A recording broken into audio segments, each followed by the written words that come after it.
buenas noches. La justicia o la falta de ella, su lentitud, la impunidad, los conflictos en las cortes, sus fallos, las barreras de acceso que encuentran los ciudadanos del común, el hacinamiento carcelario, todos son temas y noticias de todos los días. Sin embargo, hoy nos vamos a ocupar de uno solo, la Fiscalía, y es el asunto que vamos a abordar desde dos ángulos. El primero, la elección del nuevo fiscal, considerado el segundo cargo más importante del Estado, para lo cual, y luego de una convocatoria pública que algunos consideraron como una pantomima de meritocracia, el presidente Santos presentó una terna a la Corte Suprema integrada por los exministros Néstor Humberto Martínez y Jesús Reyes y la abogada Mónica Cifuentes, los tres de alguna manera cercanos al gobierno.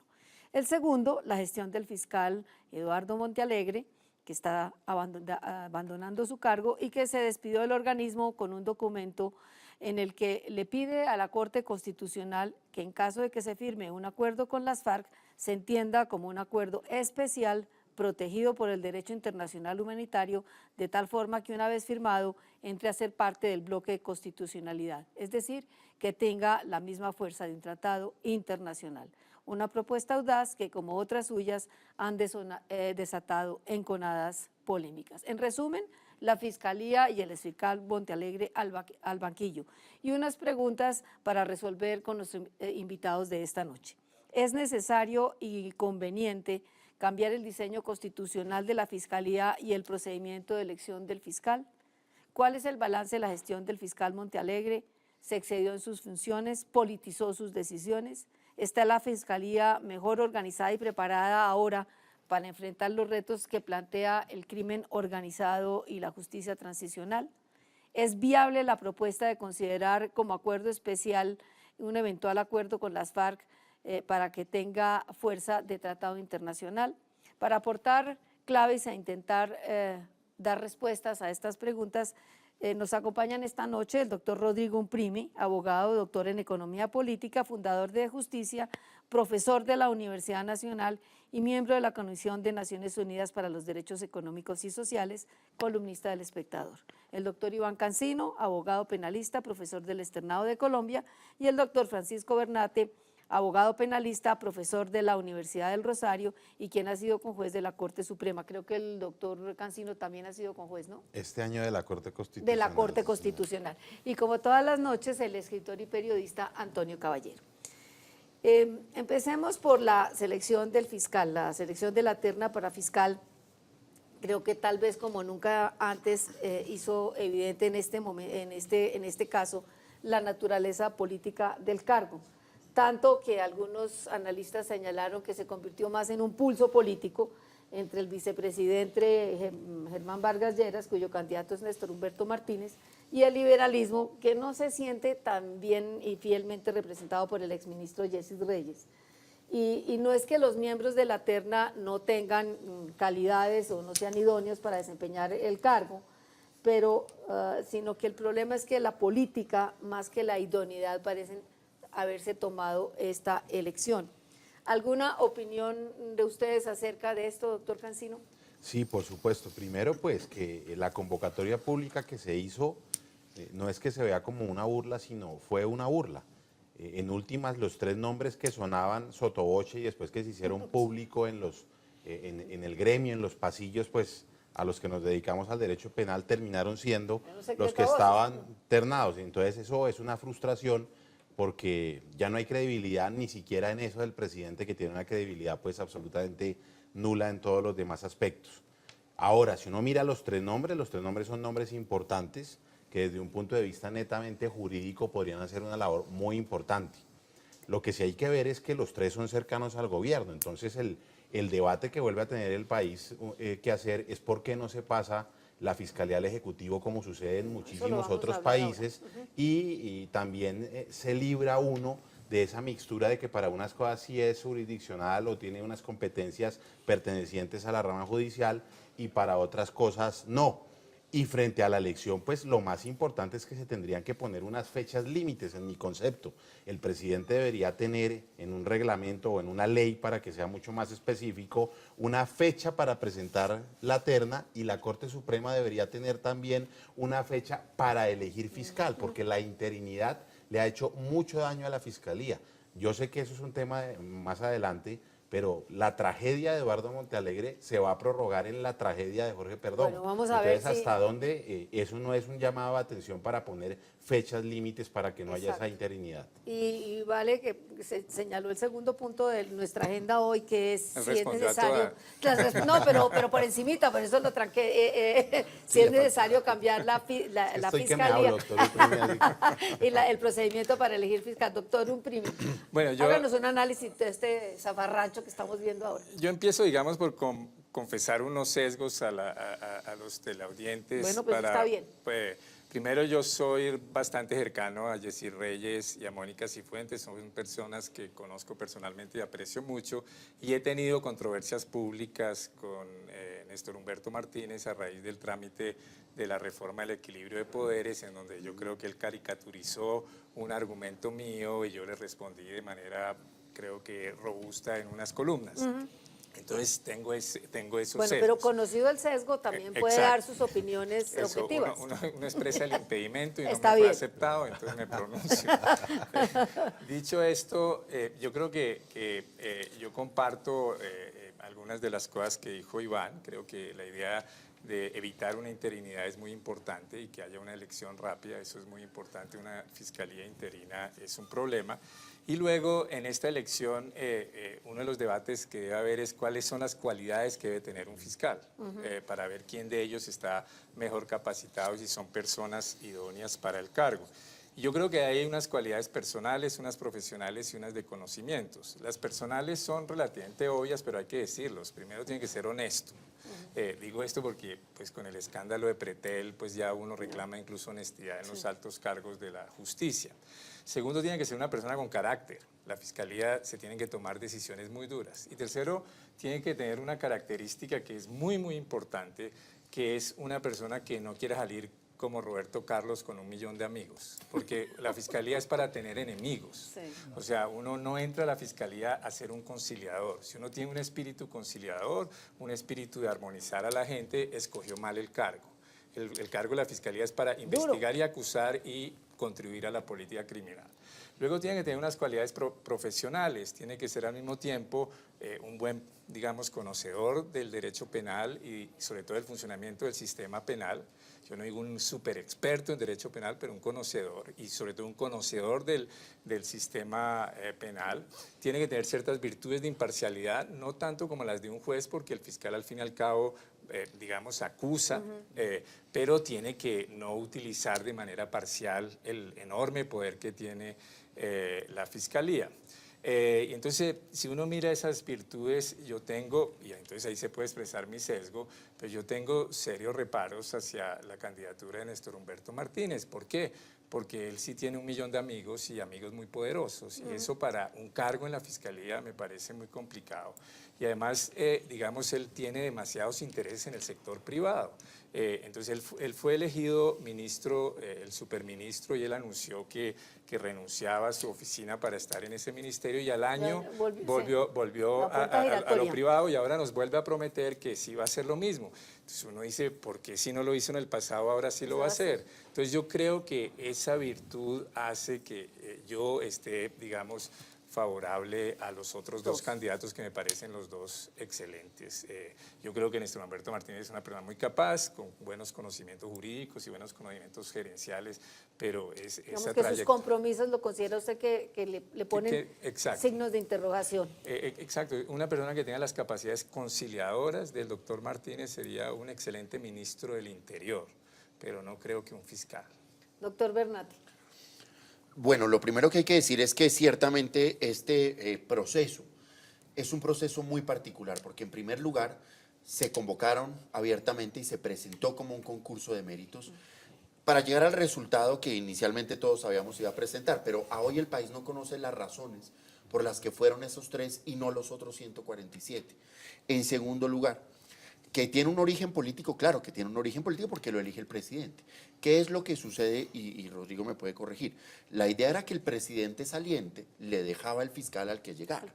Eduardo Montealegre, en su primer acto de gestión, cambió la regla y se quedó por un periodo que excedió en más de 2 años el tiempo original. Y ahí Y ya ahí hay ya, un primer desbarajuste, claro. porque mira que ya no necesariamente los tiempos van a coincidir. En tercer lugar, Pero eso también fue derivado de la reelección. Sí, también. digamos ¿O no? que sí también toca, pero mira que nuevamente si se hubiese cumplido el tiempo, ahorita iríamos en un fiscal en mitad de periodo que Ya. alcanzaría a coger algo del próximo gobierno. O sea, se desajustó Sí, sí, todo desde el todo, principio. listo. Pero a ese cambio normativo le cambias una situación de hecho. Y es que mira que cuando en el 91 se hizo la Constitución, nunca se pensó que terminado el periodo del fiscal se quedara su equipo de trabajo indefinidamente hasta 18 meses, como ha sucedido en otros países. O sea, todas las reglas del juego se desestabilizaron y por eso tienes la crisis que hoy tienes. Porque eso es todo lo contrario a lo que se pensó en su momento. Entonces, no existe una regla que diga que el fiscal general, el que él nombró, se queda indefinidamente. Se la inventaron. Ya. Eso se la contraría inventaron. todo el equilibrio de poderes, la misma forma del Estado, y eso ha dificultado el funcionamiento de la Fiscalía General de la Nación. Ahora, sobre los tres perfiles yo te diría que son muy buenos, cada uno en un perfil diferente frente a necesidades reales que tiene la Fiscalía.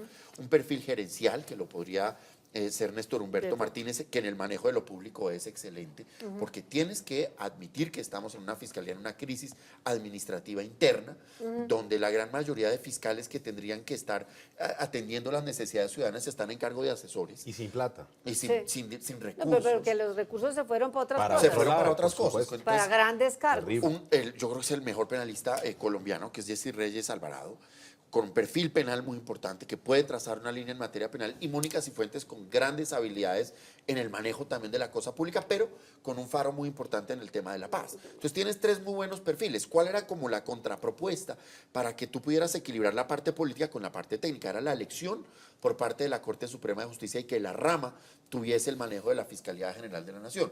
Desafortunadamente, este desequilibrio y este desbalance ha terminado sobreponiendo lo político a lo judicial. a lo Y judicial. la realidad es que podemos discutir lo que sea, pero hoy la Fiscalía forma parte de la rama judicial. Son 25.000 funcionarios que están adscritos A la rama judicial. Entonces, ese debate político simplemente no debió darse, y si tú lo piensas, en las administraciones anteriores no se daba mientras el señor estaba en el cargo. Alfonso Valdivieso, claro, se fue a ser candidato presidencial. Se embarró. Alfonso Gómez Méndez también después, pero sus administraciones fueron jurídicas. Fueron jurídicas. Esta administración marca la primera fiscalía Muy con un política. marcado componente político. Antonio, ¿qué objeciones y qué No, yo tengo- opiniones tiene al respecto? Yo también tengo sesgos como el doctor Uprimi, y son más o menos Todos los lo mismos tendremos, sesgos. sí. Es decir, yo he escrito Del mismo sexo, columnas del sobre, mismo sexo. sobre Néstor Humberto Martínez, que me parece la persona menos apropiada para un cargo como el de fiscal, por el exceso de intereses privados que tiene él mismo, que representa en otros poderosísimos, por otra parte. Estoy también de acuerdo con que, con que fue una farsa lo de los 150 candidatos por méritos, y lo único que espero es que no sea elegido por la Corte Néstor Humberto Martínez, entre otras cosas, por lo que decía también el doctor Uprimi, que estamos, con el caso de Pretel, estamos exigiéndoles también a las cortes, a las altas cortes, no se les presume la honestidad, sino que tienen que demostrarla. Y yo creo que el doctor Néstor Humberto Martínez, vuelvo a lo mismo, no lo ha demostrado. Yo quisiera volver Sí, sobre sí, el tema bueno. ya más institucional Sí. que planteó el doctor Bernarte, que yo creo que es un tema importante. Digamos, en el diseño originario de la Constitución del 91 no se estableció la idea de que hubiera un decalaje, digamos, sino que eso se dio de casual. Momentico, ¿un qué? Un decalaje en la ¿Qué idea. quiere decir un decalaje? O sea, No, me que decía el perdonan mi doctor- ignorancia. ¿Necesidad? No, que va que, poco a que- poco. que la idea de que el presidente nombraba al fiscal del eso se siguiente llama- presidente, mírelo, un bueno. decalaje en los periodos, Ya, un decalaje listo. en los periodos. O sea, que el periodo del presidente no coincidiera con el periodo del fiscal. No había esa idea. Pero en la práctica se dio una feliz coincidencia que tuvo que ver cuando cayó un poco, yo creo que de manera muy injusta, en desgracia, el doctor de Grave. Ah, sí. Y le pusieron redujeron su límite de edad. periodo y le Sí. pusieron un límite de Por la edad. edad, ¿no? Sí, realmente no fue por la edad, Fue fue por porque sacarlo, defendió la era legalización incómodo. de Sí, las y le drogas. quitaron la visa. Y entonces lo quisieron sacar de fiscal y Sí. ese fue el procedimiento. Y ahí entonces sí se dio esa idea de que el presidente elegía al fiscal del Del otro. siguiente presidente, y yo creo que eso era Un buen era balance. afortunado, Claro. era un buen balance, y eso luego se rompió con la interinidad como de 15 meses de Guillermo Mendoza, y entonces hoy... Y aquí acaba la terna, es el presidente buscando quién en el futuro pudiera protegerlo. Sí, Así se volvió. entonces digamos, ahí hay un, digamos, un lío institucional y toca preguntarse qué es lo mejor. El diseño de la Constitución del 91 Vamos a ese punto. partía de una idea que yo creo que es muy sana. Inicialmente, en los debates de la Constituyente, el fiscal era como en Estados Unidos a nivel federal. No en los estados el fiscal es distinto, pero a nivel federal, en Estados Unidos el fiscal es como el ministro de gobierno, perdón, de justicia. De justicia. Entonces O sea, es del Ejecutivo. Hace parte del Del gabinete. Ejecutivo. Sí, hace parte del Y gabinete. entra y sale. Tienen periodos largos, o sea, es raro que a un fiscal Lo estén lo cambiando. o sea, un presidente nombra a un fiscal y lo mantiene Y usualmente tiene 4 aspiraciones años. políticas Sí, diferentes también. sí. Pero, y entonces se tomó ese diseño hasta que dijeron, bueno, pero es que en Colombia con un presidencialismo tan fuerte y con la No hay- tradición de claro. presidentes que persiguen políticamente a sus enemigos, no le podemos poner a Además, la al- fiscalía... al perseguidor. Exactamente. Y entonces se dijo, por eso la fiscalía tiene que estar en la rama judicial, tiene que ser independiente del Ejecutivo, pero como la fiscalía investiga los delitos y el presidente mantiene el orden público, debe ser independiente, pero tiene que tener coordinación. Entonces, la forma como se buscó eso fue decir, bueno, el presidente hace la terna, en esa medida tiene una cierta influencia, pero luego el fiscal tiene un periodo fijo, el presidente no lo puede remover, y de esa terna elige la Corte Suprema como garantía. O sea, que eso en el papel sonaba bonito. Eso en el papel sonaba bonito y a mí no me parece mal, salvo que me ofrezcan un mejor esquema. Y el esquema de que pertenezca al Ejecutivo a mí me parece un esquema riesgosísimo Bueno, en Colombia. se nos acaba el primer segmento y vamos, le responden al doctor Umprime en el siguiente, si les parece bien cómo está o pensar en cómo, si se necesita un rediseño o no, y la elección del fiscal, si hay que cambiarla también. Volvemos en unos minutos.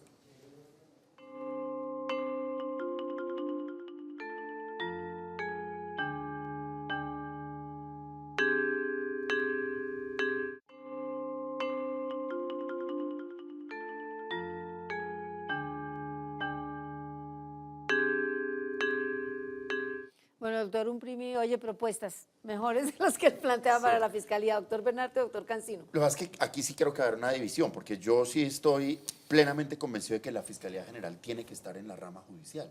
No solo por el argumento que decía el doctor Uprimi de diseño y demás, sino porque es que en los países latinoamericanos el poder penal, las llaves de las cárceles, suelen usarse como fondo en temas de persecuciones a grupos con los que no se está de acuerdo, pongámoslo así. Y Colombia ya dio su cuota inicial en este sentido en esta última administración. Se vio lo Pa' allá peligroso, vamos, pa' allá se vamos. vio lo peligroso que esto puede Y llegar lo a ser. estamos viendo en Pero Caracas, sí. en Ah, Venezuela. mira ese Venezuela, ejemplo. por supuesto. Pero si tú miras, la Fiscalía tiene una estructura piramidal. Cuando tú dices que son jueces, desde el fiscal o el vicefiscal hasta el fiscal local, ellos son independientes en sus decisiones. El fiscal general puede sugerir, yo creo que en este caso hay que hacer esto o esto, mas no puede obligar. Si estuviese en el Poder Ejecutivo, cada fiscal estaría cumpliendo órdenes. Entonces, ahí sí se vuelve una estructura jerárquica. Ellos mal o bien conservan una cierta Esta autonomía. independencia y autonomía No. y les permite un mejor ejercicio de su función. A ver, O allá sea, digo ese que no. argumento, no, teóricamente Colombia tiene, uno le muestra a un noruego la Constitución No, teóricamente y esto dice es qué una belleza, o el maravilla, Código sí. Penal es maravilloso, ¿no? Una partitura de Beethoven tocada por unos tipos desafinadísimos, es lo que digo yo siempre sobre nuestra Constitución y sobre nuestras normas. Pero el doctor Bernate, además que es un garantista, cree que hay fiscales independientes, no, yo estoy seguro. Lo que pasa es que al fiscal independiente lo trasladan o le quitan el proceso. Cuando dice yo no le hago caso al poder, cuando no se inventan un comité o un consejo, que en esta fiscalía fue lo que más se utilizó para el amiguismo, para lo otro, pues es muy grave. Entonces, no significa necesariamente que pasarlo a un lado o al otro vaya a volverse una orden, porque en la práctica esa orden existe. Y usted ve fiscales quejándose, mire, me quitaron este proceso, me llamaron para acá, me dijeron que hay un comité. O sea, que esa independencia hay fiscales 90% valientes. Pero cuando hay un proceso que le interesa al de arriba, sobre todo en esta fiscalía, esos procesos empezaron a correr para un lado o para el otro. Si no queremos Pero pasarlo también, todo para el a ver, Ejecutivo, le digo, también el traslado de los procesos muchas veces tiene sentido porque no. cuando hay influencia del No, lado por de allá, por supuesto. allá en una región, es No, mejor eso es traerlo otra a otro cosa, que eso es sitio. un cambio de erradicación. Ya, listo. Que digamos es el término, claro, si van a juzgar a un gobernador que sacó 800.000 votos en un sitio, Ese pues no. fiscal Y está el juez es con único. capitis de minucios, No, sí. por supuesto. Bueno. Pero aquí es donde hay un proceso muy importante contra fulanito Sí. y el fiscal va a imputar y le dice, no, tico, venga, a ver, reconsideremos y se lo quitan. Entonces, lo que yo digo también es, la Corte Suprema ha perdido mucho tiempo también votando, que es el tema también de la elección y que puede ir conjunto. Y se dedica más tiempo a temas electorales o incluso administrativos, por ejemplo, cuando son presidentes de la Corte o presidentes de sala, que realmente hacer una Corte de casación o de cierre. Y eso le ha hecho mucho daño, porque le ha quitado credibilidad en la comunidad y en la ciudadanía. Porque ya la ciudadanía no ve a la Corte solamente como la que imparte justicia, sino dice, mire, tiene un interés político en este fiscal, y la ciudadanía, se refleja en las encuestas, le pierde confianza porque la ve ya como un órgano político. Puede que no les guste o no les o un poco, pero hay que poner sobre el tapete que el presidente en últimas debería por lo menos postular y nombrar al fiscal, independientemente de donde lo ubique. Pero quitarle a la Corte también esas funciones que le quitan mucho tiempo. Ahora van a dedicar las próximas 2 o 3 salas plenas al tema de fiscal, y la justicia lo verdaderamente que tiene que hacer, que es hacer justicia, fijar una doctrina probable, una jurisprudencia para el pueblo, Sí, para que el luego, pueblo sea, sí. pues se queda en últimas y se va represando. Entonces sí tiene que haber un cambio en la estructura de la fiscalía y en la forma de elegirlo, designarlo y de votarlo. Hay en mi unos que concepto. plantean que la Corte nombrara la terna y el presidente la eligiera. ¿Eso cambia algo o eso da lo mismo? Digamos que también sería un debate entonces de a quién ternamos, ¿no es cierto? Yo sí le A veo ver. un problema práctico a eso. Y es lo siguiente, como estás hablando de 3 abogados en ejercicio, supongamos que ese fuera el esquema, el presidente eligió al número 1 y descartó a los 2 y 3. Los ciudadanos del común decimos, si estos 2 abogados, ¿qué tipo de influencias tienen en quien resuelve los casos? ¿Sí me entiendes? Para cotizar o para traficar influencias o algo así, el señor que no quedó, pues ya sé que está muy bien, digamos, ubicado en la Corte Suprema. Yo creo que el modelo está bien, lo que pasa es que, es decir, hay que quitarle el Monte Alegre al debate. Bueno, es que ponerle- vamos para allá, Pero- vamos para allá, vamos para allá. a ver. Yo creo que hay una gran ingenuidad en esperar que no va a haber política en algún cargo público en Colombia. Todos son políticos. Es decir, Es inevitable. Pero lo estábamos hablando antes en los cargos del medio ambiente, por ejemplo, resulta que también las CAR, Las CAR son son políticas, políticas. todo es político en Colombia. Entonces pensar que no va a haber influencia política en un cargo de la justicia me parece. Sí, pero el tema, digamos, a nivel de diseño constitucional es en dónde hay más riesgos y en dónde hay más ventajas. Una fiscalía claramente dependiente del Ejecutivo tiene algunas ventajas. ¿Cuáles ventajas tiene? Que si la investigación penal no funciona, pues el Ejecutivo tiene que responder. Y eso está bien. Digamos, hay una responsabilidad política clara del gobierno en eso. Pero el riesgo enorme, Es enorme. del uso en América Latina del poder de persecución penal para perseguir disidentes o para cubrir impunidades. Un fiscal independiente logra investigarle cosas al Ejecutivo. Un fiscal dependiente del Ejecutivo, pues... Bueno, lo que estamos viendo en Brasil. Exacto, entonces un fiscal dependiente del Ejecutivo no va a investigar nunca los crímenes del Ejecutivo, si éste los comete. Entonces, por eso yo creo que el diseño que tuvo la Constitución del 91 es el menos malo Hay que para volver la a ajustar, realidad sí. colombiana. En su implementación ha habido mejores o peores momentos, pero yo no veo, digamos, la alternativa de ir a un modelo más clásicamente, digamos, norteamericano federal, porque en muchos estados el fiscal es independiente también del Ejecutivo, pero a nivel federal sí es cierto que es dependiente del Ejecutivo. Yo creo que ese esquema en Colombia de No riesgo sí funciona. Pero Bueno, yo te digo, sí tendría una gran ventaja. Si lo pones en el Ejecutivo, las decisiones que ellos toman, más allá de los procesos, en muchos casos tienen un contenido político. Y te voy a dar el ejemplo concreto. Ellos pueden aplicar una figura que está muy bien pensada y de la que discutimos todos los días, que es el principio de oportunidad. Aquí en Colombia, como estás con la Fiscalía metida dentro de la rama judicial, entonces el principio de oportunidad es un trámite que se demora hasta 2 años. Si fuese en el Ejecutivo, eso es una reunión de 10 minutos y yo no lo voy a judicializar y nos vamos. Aquí en Colombia, eso hubiera sido un gran mecanismo para evacuar casos que no tienen que llegar a la justicia. Pero- Mira que la congestión en estos años se habla de más de 7 millones de procesos que entraron. Por principio de oportunidad han salido apenas el 0.06. Bueno, pero eso nos da para otro tema, lo del principio de oportunidad y cómo tenemos que arreglar todo eso. pero es que nos ha ido saltando la liebre cada rato, Montealegre, y ese es uno de los temas que no se nos va a quedar corto el tiempo, que hagamos una gestión del fiscal Montealegre, porque su gestión pudo haber distorsionado las funciones de la Fiscalía, se excedió no en sus funciones, politizó no sus decisiones. Se puede ver, hay algo bueno de esa Fiscalía, porque lo que más se oyen son las críticas, y después iremos a su propuesta audaz. Doctor Umprimi, un balance de la gestión de Montealegre, que ha sido pues muy polémica por su protagonismo político, entre otras razones. Bueno, aquí también tengo que expresar otro sesgo, porque yo trabajé con Eduardo Montealegre en la Corte Constitucional. Yo fui magistrado auxiliar de Montealegre, y entonces me vincula con él una relación de cierta amistad. Pero a pesar de eso, yo soy crítico de su gestión. Yo creo que él tomó al inicio decisiones acertadas, estructurales, digamos, la idea de que la Fiscalía debería tener una capacidad de hacer una investigación más estratégica y menos reactiva, y de generar los diseños, y tratar de generar los diseños institucionales para que eso ocurriera. Creo que ese tipo de ideas fueron ideas acertadas, pero yo creo que su involucramiento, en debates políticos que iban más allá de su función, o sea, yo no creo que el fiscal general de la Nación debía estar involucrado en los debates de la paz. Yo creo que el fiscal general de la Nación debió decir, yo se lo dije personalmente algún día a Montealegre, usted lo que debía decir es, mire, yo soy favorable a la paz, esperemos las decisiones políticas en torno a la paz, y yo aplicaré esas decisiones.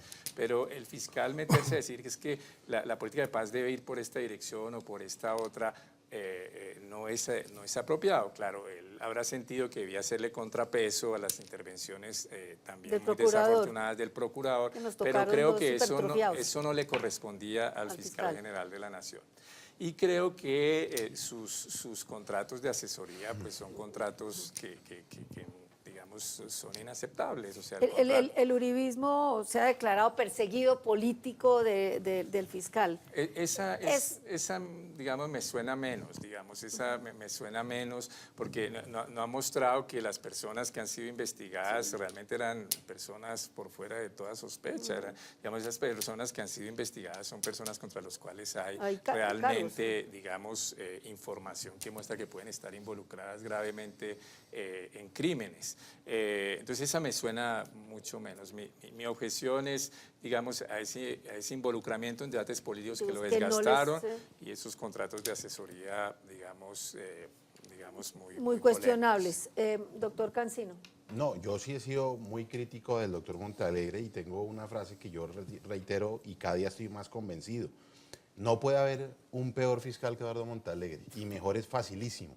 Y Eduardo Montealegre es una persona que vendió esa idea que decía el doctor Umprimi de la estrategia y los cambios de investigaciones macro. Era una tesis que ya venía de mucho tiempo atrás, y al interior de la Fiscalía tenía tal vez a las dos personas que más saben de esos temas, que era Alejandro Ramel y Juan Pablo Inestrosa. Entonces no hay cómo justificar el contrato de Natalia Springer, no tiene cómo, porque al interior de la Fiscalía esos dos nombres son un ejemplo de miles de funcionarios que con un sueldo mínimo, no con un contrato de 4.000 millones, hubieran podido hacer un trabajo mucho mejor del que hizo esa persona. Además, persiguió a todo el mundo.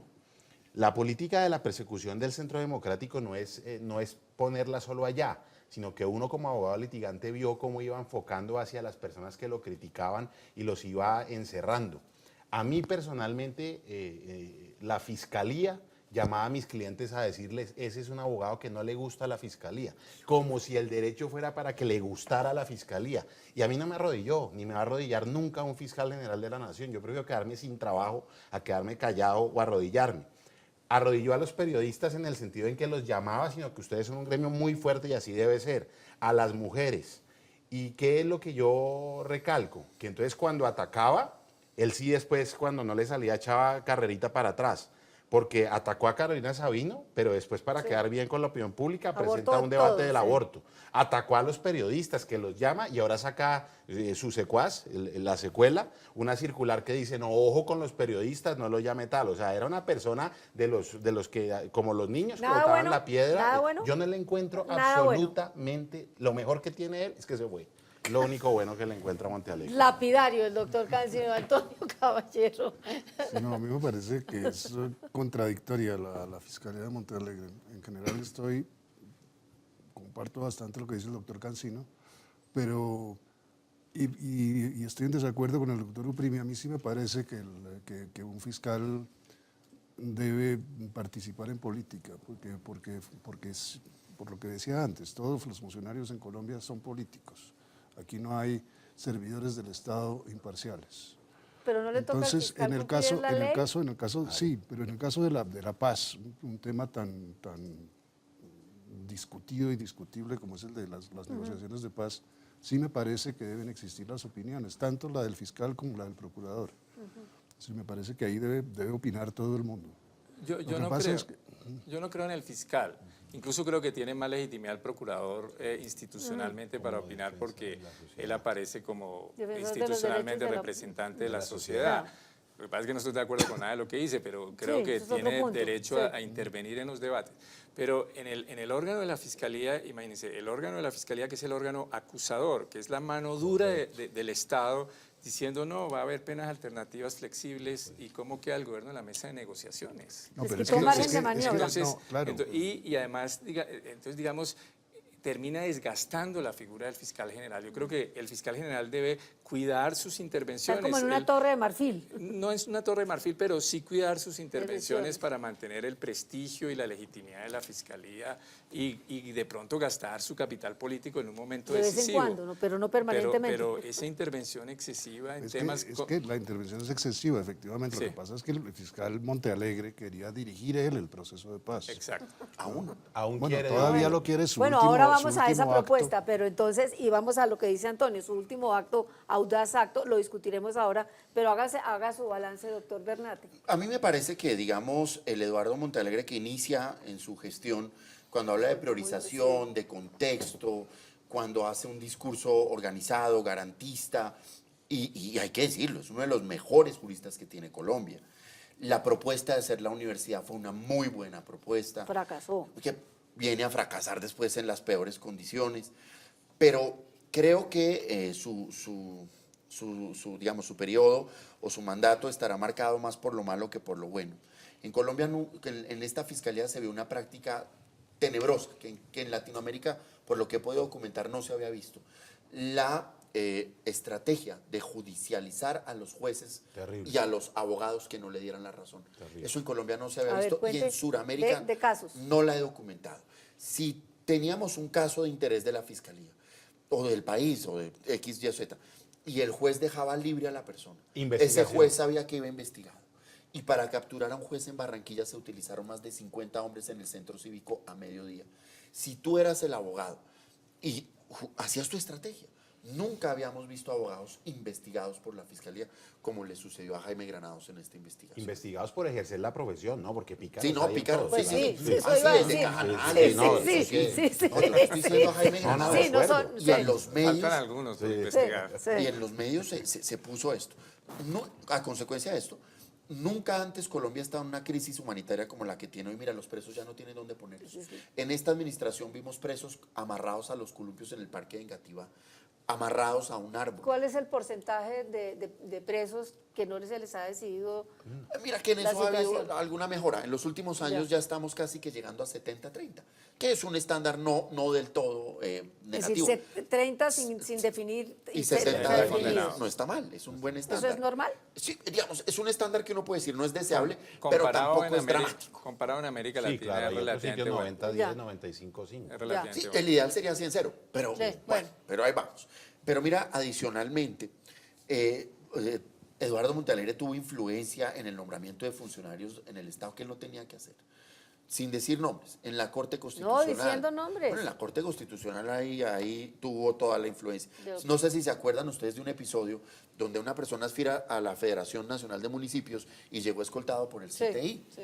Eso no puede pasar. Aquí se sentía la presencia de la Fiscalía en Entonces, absolutamente todo.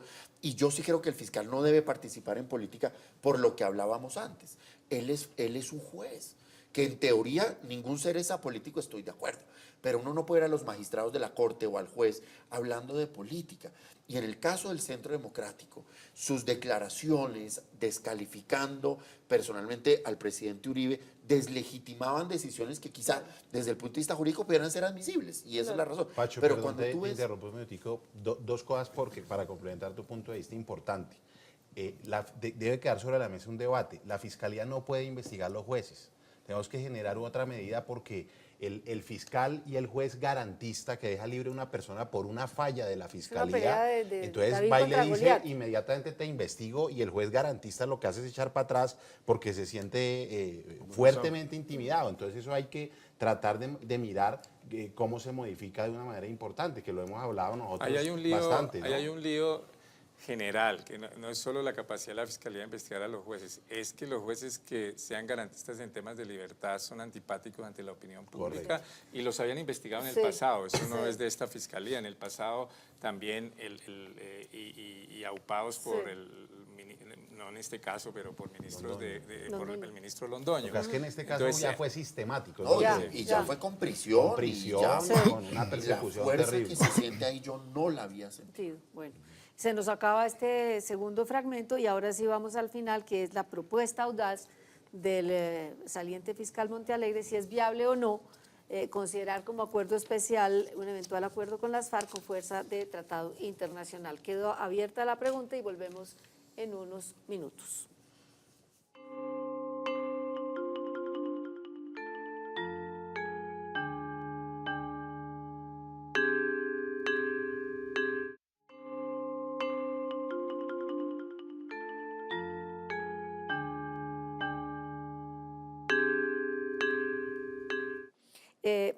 Habíamos dicho que íbamos a empezar con la propuesta de Montealegre del acuerdo especial con las FARC, entenderlo como un acuerdo especial con fuerza de tratado internacional, pero se me queda una preguntita entre el tintero que quisiera despejar rápidamente. ¿Está la Fiscalía mejor preparada hoy para enfrentar los retos que plantea el crimen organizado y la justicia transicional? Lo más breve que pueda cada uno para entrar después en el tema ya donde el doctor Umprimi va a ser la eminencia.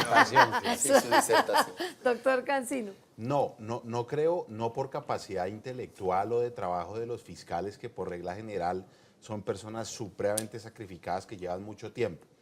Pero el desbalance económico que generó la Fiscalía pasada implica que no tenga la estructura y la capacidad suficiente la Fiscalía en mucho tema, porque mira, hay fiscales que tienen 700, 800 procesos y les toca solo, no tienen ni equipo de investigador ni fiscal asistente. Y durante mucho tiempo, lo conozco, lo he vivido, la Fiscalía, para mostrar resultados, esto sí no es solo una culpa del doctor Montealegre, sino viene muy larga, cuando había una cosa muy grave, se conformaban con acusar por el concierto para delinquir. Por ejemplo, había una masacre, un desplazamiento, pero no se lo podían adjudicar. Y la opinión pública decía, bueno, ¿y qué pasa acá? Entonces los fiscales decían, concierto para delinquir y seguimos adelante.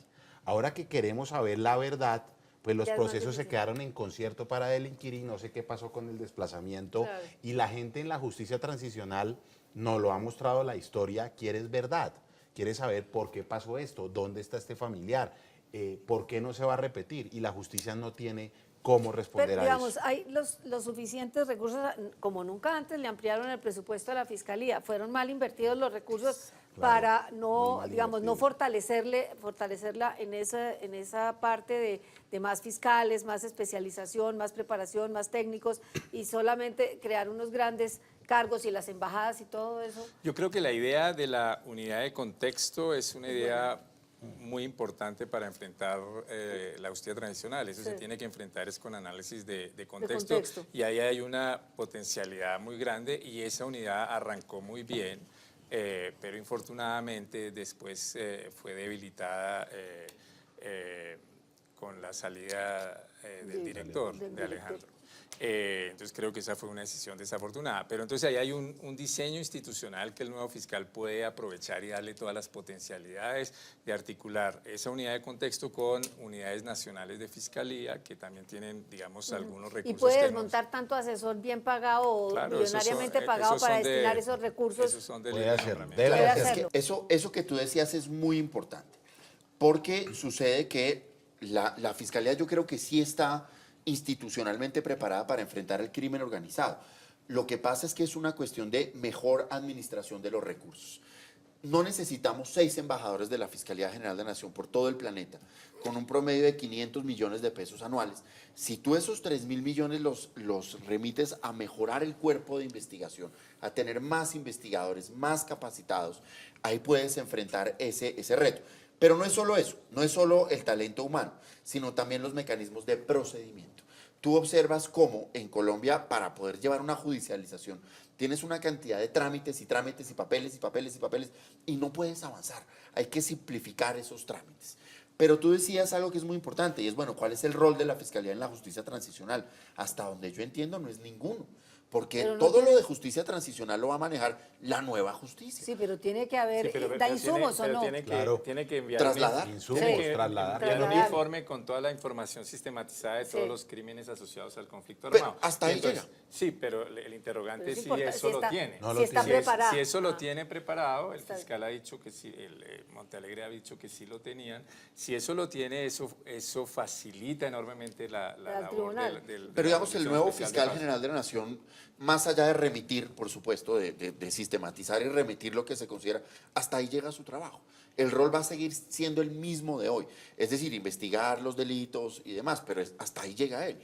Sí, eso es cierto, Pero pero, tiene el montones rol en de temas de alimentar, justicia. el rol en alimentar la Jurisdicción Especial de Paz es Y fundamental. ahí es donde yo les decía que 20 o 30 años de historia se concentraron en el concierto para delinquir, para Claro. pues, generar un resultado y las demás Una solución investigaciones simplista. están muy cojas. Bueno, ahora sí Eso, entramos. perdón, pero en Sí. eso también ha hecho investigaciones sobre eso el Centro de Memoria Histórica. Sí, también Eso hay mucho, También Eso sí. también, Es pues, cierto, eso también mucho sería insumo. enviado Al al tribunal. tribunal, porque el tribunal puede, digamos, la Jurisdicción Especial de Paz puede recibir información Información por de todos fuera de sectores, la correcto. de la No, Fiscalía. y mientras tanto que la Fiscalía se dedique a resolverle los problemas. El hurto al- callejero, los todo, robos de de la celulares. gente de No, todos o- los o- días, o, ¿no? o formas de criminalidad O sea, organizada no también, asociadas claro, al conflicto no asociadas armado. al conflicto, Contrabando, Bacrim lavado y de todas esas, activos, listo. claro. Bueno, ahora sí, el gran tema de la propuesta última del fiscal, pidiéndole a la Corte Constitucional que considere el posible acuerdo de paz con las FARC como un acuerdo especial con fuerza de tratado internacional. Y creo que ahí nuestro faro aquí y nuestro maestro es el doctor Uprimi. Pero yo A quisiera ver, hacerle una pregunta listo. antes. No, para perfecto. contar. Y es que aquí Preguntemos. el debate lo abrió el saliente fiscal general de la Nación, porque demandó una resolución presidencial y la Corte Constitucional admitió eso. Lo del plebiscito, ¿no? Sí, yo quisiera preguntarle, profesor Uprimi, ¿fue que nos cambiaron la Constitución? Demandó una idea. ¿O fue que yo no fui a esa clase? Pero hasta donde yo entiendo, ellos no pueden estudiar ese tipo de resoluciones. ¿Eso no le tocaba al Consejo de Estado? O sea, digamos, entonces ahí hay dos A ver. preguntas distintas. Primero, la de la Corte, digamos, la Corte admitió el caso porque tiene que preguntarse si eso es un tratado y si eso implica obligaciones internacionales para Colombia, caso en el cual la Corte tiene competencia para estudiarlo. Entonces tiene que estudiar, digamos, Montealegre planteó que eso, a pesar de que estaba contenido en una resolución, en realidad tenía la figura de un acuerdo internacional. Entonces, por eso yo creo que la Corte tuvo razón en admitirlo. Para Otra cosa es- otra cosa es que le dé la razón. Sí. Para despejar esa duda. Pero no se la estaría ya dando cuando lo admitió. No, No. no, porque lo mismo hizo, digamos, cuando admitió la demanda sobre, digamos, el acuerdo simplificado sobre bases militares. Entonces, digamos, la sí. Corte lo admitió, también le dijeron, ¿cómo va a admitir eso si eso no es una ley contentiva de un tratado? Y la Corte dijo, es que yo tengo que analizar si eso es un tratado, Ok. porque si es un tratado yo tengo competencia para estudiarlo. Pero la que usted habla, doctor Uprime, ya estaba, pero aquí ¿qué hay para estudiar? No, porque lo que demandó Montealegre es el acuerdo marco que establece la negociación. O sea, la resolución que contiene el acuerdo que firmaron las FARC y el gobierno que marca la negociación. Pero a partir de eso desarrolla la tesis de que tanto ese acuerdo como el acuerdo final serían un acuerdo especial humanitario que entraría al bloque de constitucionalidad. Y ahí le pregunto, el acuerdo de las FARC, digamos, los acuerdos especiales son una figura del derecho internacional, Sí. pero con la marca humanitario. En el acuerdo con las FARC que incluye en la agenda como el desarrollo integral agrario, etcétera, los cultivos ilícitos, ¿cómo demonios involucran en el concepto humanitario. A ver, ¿O digamos, no? el tema es enredado. Sí, El entonces tema es trate enredado. de desenredarlo. Entonces denme unos segunditos. Listo. Entonces, lo primero es si puede o no ser el acuerdo que ponga, digamos, el acuerdo de paz con las FARC, puede o no ser considerado un acuerdo especial humanitario.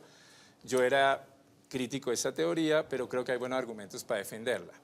Pero que el hecho de que sea un acuerdo especial humanitario, que por ese solo hecho entra automáticamente al bloque de constitucionalidad y que no va a haber un mecanismo de incorporación al ordenamiento jurídico colombiano, ya sea vía aprobación por el Congreso, ya Como sea todos, vía ¿o no? por consulta popular, eso creo que es radicalmente equivocado.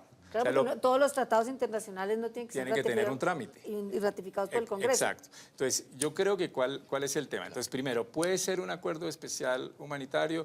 Uno podría decir en sentido estricto no, porque el acuerdo especial humanitario es para regular la guerra y no para poner fin a la guerra y solo puede contener normas humanitarias y no otro tipo de normas. Sin embargo, si uno lo analiza más en detalle, uno dice, bueno, pero el acuerdo que ponga fin a la guerra no es la mejor forma de proteger a la población civil frente a los estragos de la guerra, y ese es un buen argumento. Segundo, si uno mira en prácticas comparadas, algunos acuerdos de paz en otras partes, el acuerdo de Sierra Leona y otros, se han asumido la forma de acuerdo especial humanitario y la comunidad internacional lo ha aceptado.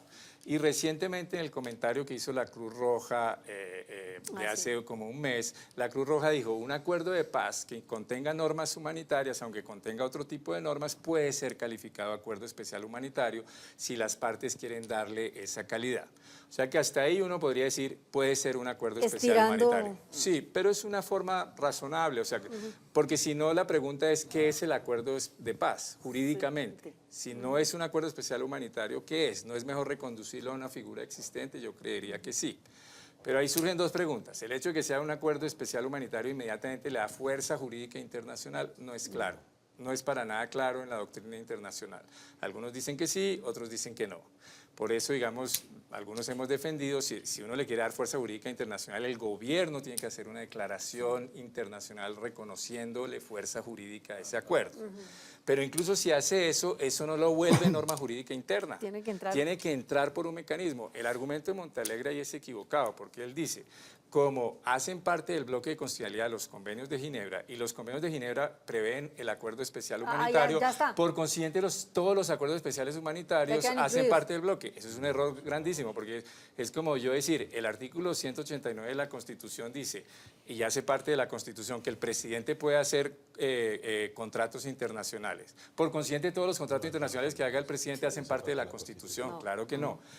¿Por qué? Y por qué en gracia de discusión uno diría, un acuerdo especial humanitario en donde el gobierno únicamente con las FARC regule normas humanitarias, podría uno decir ese de pronto entra al bloque de constitucionalidad, puede uno discutirlo, la Corte nunca lo ha dicho hasta ahora.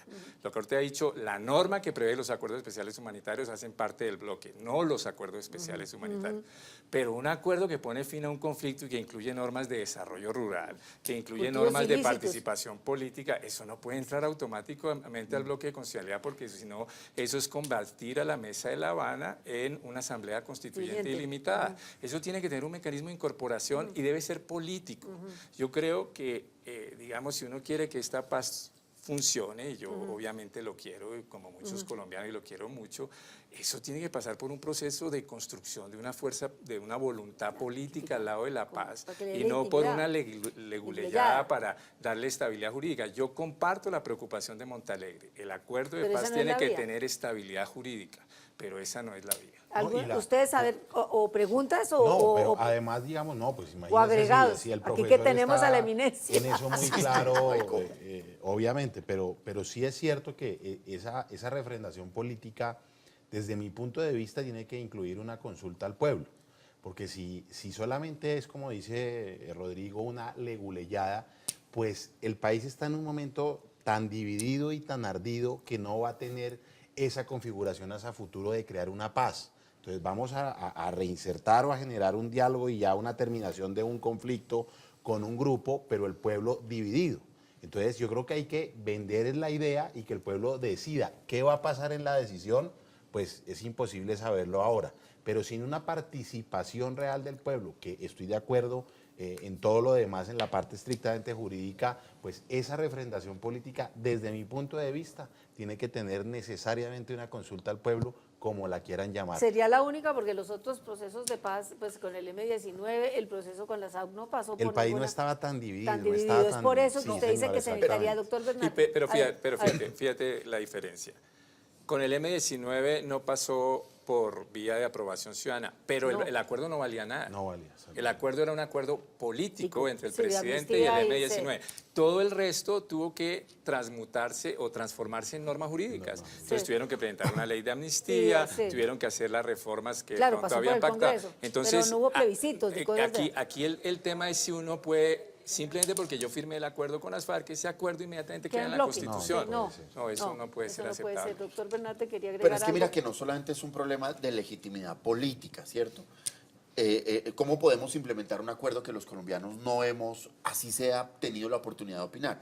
Sino que si aquí se van a pactar impunidades, de alguna forma el freno que tienes frente a la Corte Penal Internacional es que el pueblo lo avaló. Correcto. Entonces, el saltarse ese paso, una paz impuesta como fue la del Sí, sí, Frente sí. Nacional, no solamente nos conduce a la repetición permanente y perpetua del conflicto, la intervención. sino a la misma inestabilidad jurídica. Entonces, por hacer más, terminaste Estamos haciendo menos. creando más Sí, problemas. ese es un buen argumento. Ese es un Ese es buen un buen argumento. argumento de por qué, digamos, alguna ley, darle legitimidad democrática al acuerdo es también darle más estabilidad a nivel Claro, internacional. claro.